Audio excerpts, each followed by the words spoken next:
surprise pupil in his first workout? It was good. It's a good day. You know, there's a lot going on the first day for everybody. There's a lot of guys out there that hadn't been with us even 24 hours yet. So it's a process, you know, going in. But he's put a lot of work in this past week, and he's as prepared as he could be. Could you tell that he had put in a lot of prep time leading up to this day? Well, I mean, it felt like that when we were meeting with him in the off season. When we sent him the playbook and he came in here, you could tell he'd studied it and had a good feel for it. So, you know, if you go sit down with him in the classroom and talk to him, he has a great understanding of it. A lot of the concepts, those kind of things. He's really working hard to try to pick up the base parts of our offense as well.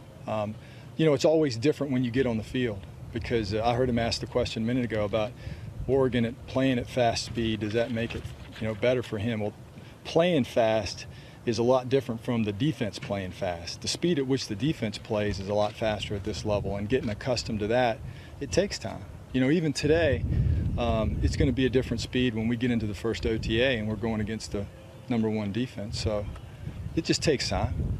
What's the one thing you wanted him to take away from today's practice? Well, just going through the mechanics of it, you know, handling the huddle, getting in and out of it, getting to the line of scrimmage, making his checks.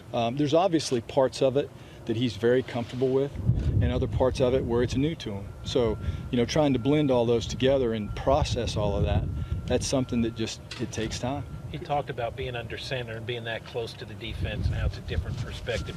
Do you have a sense of how big an adjustment that is for him, or do you think it'll go pretty quickly?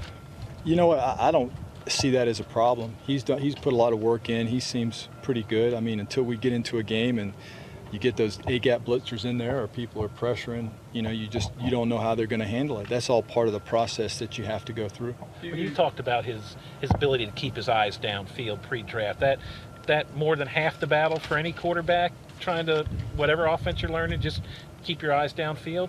Yeah, I think it's, you know, it is definitely tough to play that position at this level. And the adjustments, what you have to see, what you have to react to. I mean, there's no substitute for getting on the field and going through it. So, you know, he's doing as good a job as he can do. He works hard at it. He's a very sharp young man. I like the way he goes about his game. So, I mean, he made, physically out there today, he made some good plays, and that's what you like seeing. You spent a lot of time with him leading up to this. A lot of these guys out here with him on the field for the first time. What's his disposition like? Is he a guy that has to say a lot for others to kind of follow him? What did you think about him day one in that regard? You know, I think, and I'm not just speaking about Marcus here, I think if you have talent and you show you can make plays in this league, players are going to respect you. I mean, and I think he comes in with people having seen him play on Saturdays, see that he's won the Heisman. So, you know, they're obviously curious to see what does he look like. And it doesn't take long to understand that he's a competent guy at that position. He can throw it, he can run when he has to run, he can do a lot of things. He has command in the huddle. He does a good job with that.